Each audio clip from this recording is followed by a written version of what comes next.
He is the head coach of the Atlanta Falcons, fresh off his first draft as such. He is back here on the Rich Eisen Show. Arthur Smith, how are you, sir? I'm doing great. How you doing, Rich? I am doing better for talking to you. I had Brandon Staley on the previous show from the Chargers, so I'll ask him the same question. I'll ask you. How did your first phone call go as a head coach welcoming somebody to the team as the head coach? I mean, that was the first time, and boy, you had a good one in Kyle Pitts to do it with. Yeah, I mean, all those calls they're all unique. It is cool to hear the emotions, knowing that, a lot of these kids, I mean, you're calling them already the men, man. They're achieving their dreams, their lifelong dreams, and it is funny to hear the different, reactions. Some guys, I gotta give Kyle credit. He is level-headed all the way through. Right. Some of them you call. I think Frank Darby might have been the best one, where, I mean, it was just like an explosion behind him. His family, they were so excited. So it was cool. All those calls you make are pretty special. Well, I guess, Kyle expected your call, right? Like you can't have a prospect say, "Well, I've been expecting your call, coach," but that's one of those rarities where, I was expecting to hear from you. But Frank was sixth round. I mean, he's sitting around, he's waiting, he's there 3 days. I'm sure there was a big, obviously, general excitement of a dream come true, but also a little bit of a relief. Maybe that's what you were hearing in that. Well, his personality. I mean, he is a Jersey guy through and through, and I know he's out of Arizona State, but he's got tons of personality. So, and we knew that going on. We had met with him virtually a few times, so I figured that would be pretty exciting. So let's get into the choice of Kyle Pitts, because to me, your draft was the most fascinating. Your choice was the most fascinating choice because we knew, and I'm coming at it from a media point of view, clearly. We knew it was going to be 1, 2, 3 quarterbacks, and the biggest mystery was who the third quarterback was going to be. And then the question was, would we see an unprecedented 4 straight quarterbacks off the board, or would you go for a top-notch, or as one of my colleagues, Bucky Brooks on NFL Network, called a gold jacket talent in Kyle Pitts for the quarterback that you currently have, and you went Kyle Pitts. Can you walk me through this process that you had that wound up with Matt Ryan getting a new weapon rather than a potential successor? Sure. First and foremost, I won't go as far as my fellow Tar Heel Bucky to go ahead and anoint the guy in Boston, Canton. But, we're excited about, Kyle and what he can bring to this team, the versatility he has. And, when you go into that approach, I mean, all options are on the table. At some point, you're always thinking, long-term as well, especially with certain positions. No different than you're looking at the left tackle, or you're looking at sometimes at corners. And so it was a good quarterback class, and there was a lot of intrigue out there, as there should have been. Those guys all had great careers, and wish them well, except when they're playing us.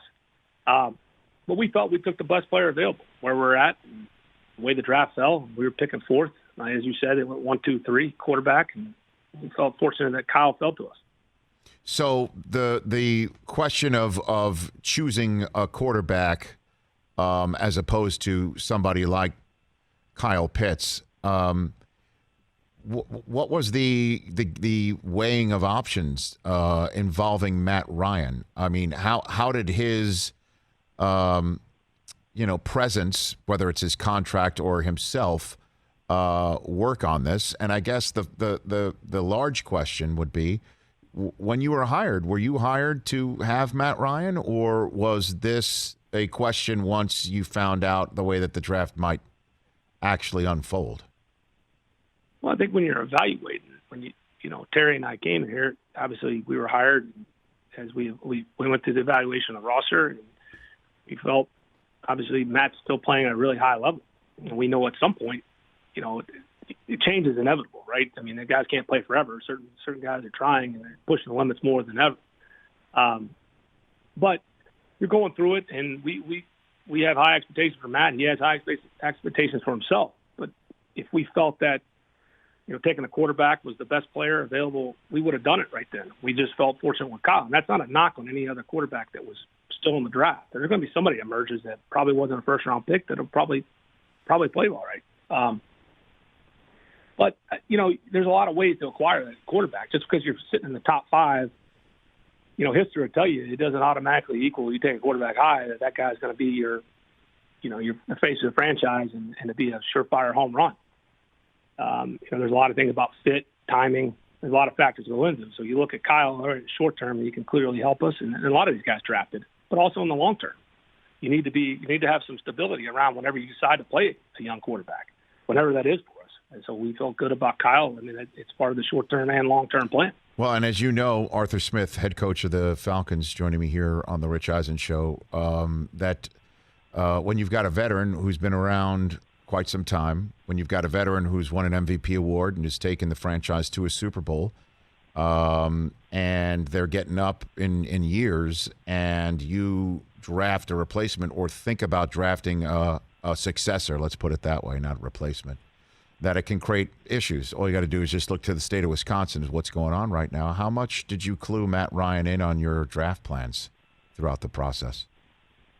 Well, I mean, I don't think again, everybody's handling it differently. I mean, Matt's a professional. I mean, every conversation he and I have is direct and honest. There's no games being played, but if we felt that it was the best interest of the Falcons right now to take a quarterback, we would have done it. But there's the worst thing you can do is to sit there and try to be a politician and try to tell everybody what they want to hear all the time and then, do something else. We won't do that here. Every conversation we've had with Matt is direct. He understands that. He's a competitor. I mean, all these guys know. I mean, every year you're drafting guys, and it's the way it's just logical. You're gonna bring a new crop of players in here, and those veterans they got to hold them off, and that's every year that's going to happen at every position. So those guys know what the deal is.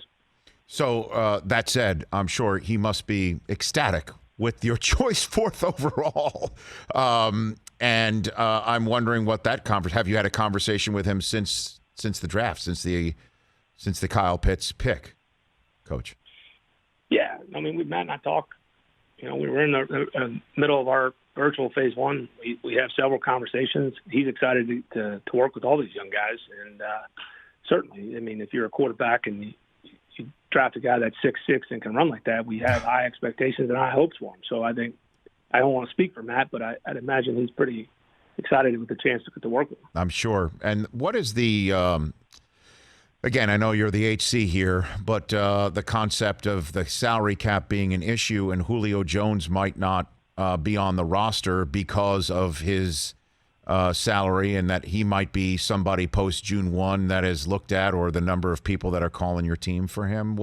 What's his future on the team, best you can tell me, sitting here just the first week of May?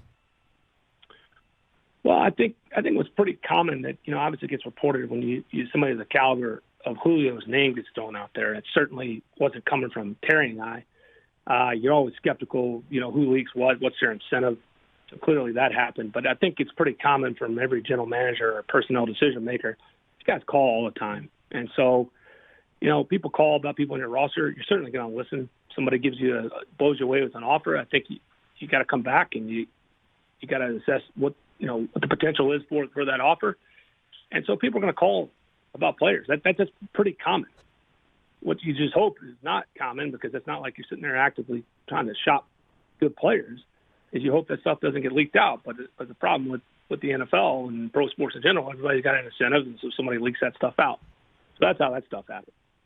So you plan on him being there at the disposal of your offense, your quarterback, Kyle Pitts, because, the thought of him and Ridley and Pitts and obviously, Hayden Hurst and Matt Ryan and your running back core, that's a hell of a core that you're going to create all sorts of matchup problems. So you expect Julio to be out there this fall? I'm not going to predict the future. It's like when you're sitting there trying to predict the weather here. Okay. We'll see what happens. The cap is what it is. We know that. That's why, Terry and I are sitting here, and I'm sitting here talking to you. There's a lot of ways to get under the cap. But, all options are on the table. But I'm not going to give you some hot take today and tell you something that's not true. So. Well, Coach Smith, I appreciate you saying that you equating it to the future and the weather, and not that you can't predict if anybody's going to be alive on a certain day like Kyle Shanahan did. I appreciate that you went in the direction that you did right there with that answer. I have a question for you. How do you think what would you give your draft grade? I thought you had some pretty good one-liners. For what? What would you give yourself? What would you give yourself from your draft coverage? Oh gosh, what would I give myself from the draft coverage? I'd give myself an A+. Actually, Coach. Why? What are you? What do you have a different opinion? I just asked. You asked a lot of questions. I was sitting there watching the draft coverage, knowing I was coming on the show. Okay. And I was like, man, I'm going to start taking notes. I'm going to evaluate Rich here. And I thought you had some pretty good one-liners. No, look, I'm not sitting here and and I'll be honest with you. I don't like the draft grades because we have no idea. We have no seriously, as you just said, there could be a second round, third round, fourth round, fifth round, sixth round. And that's the thing about the draft is everybody thinks that they just had a terrific draft, but we don't know. It's now in the hands of folks like you to make it cash, So, but that said, in the way I felt that I conducted myself for the draft, I'd give myself an A+. And I'll put my tape doesn't lie is basically what I'm saying. No, I hear you. It was strong. It was strong. But how about my 40? How about my 40? Did you see my 40-yard dash? It didn't get to quite the Mike Vick got more attention on his 40. Well, when somebody runs their age, basically, as a 40-year-old, you put a decimal between the first and the second numbers in your age, that'll get some attention. But I give you a lot of credit. Most people wouldn't put themselves out there like that. Well, I appreciate that. You also know, because I know your family, is clearly connected with St. Jude. You know what a great hospital that is, and the charity. I know, again, your family and FedEx, and knows exactly who St. Jude is and what it means. So, for a long time, Memphis, obviously, yep. And it's a special place, and it's awesome what you've done and bringing the attention. And obviously, if there's anything I can ever do to help you in that regard, please reach out. No, look, I mean, again, your family and the city itself is just a hub of love for St. Jude. And I appreciate that. But look, if I just didn't, I'm just glad the Michigan man you drafted was Jalen Mayfield and not me. To be very honest with you, I think Jalen's a better choice. Certainly to protect. Yeah. Well, you never know. Maybe we'll put a card in for you next year. I appreciate that. And you went to the Stanford of the Midwest for Jalen Mayfield, and then you went to Stanford to get your center as well. What did you think of your offensive line selections and building, obviously, shoring that up for Matt as he's dropping back? Your 2 cents on that subject matter. Yeah, no, we're excited about both those guys.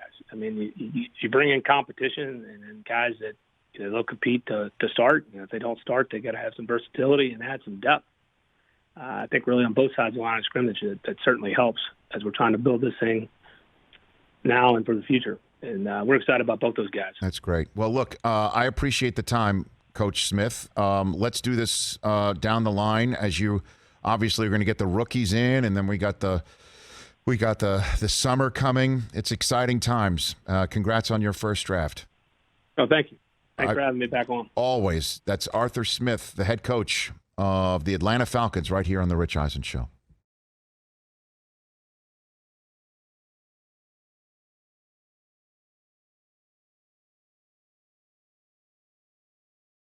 Hey, you watched all the way to the end. Thanks for that. Watch more right here.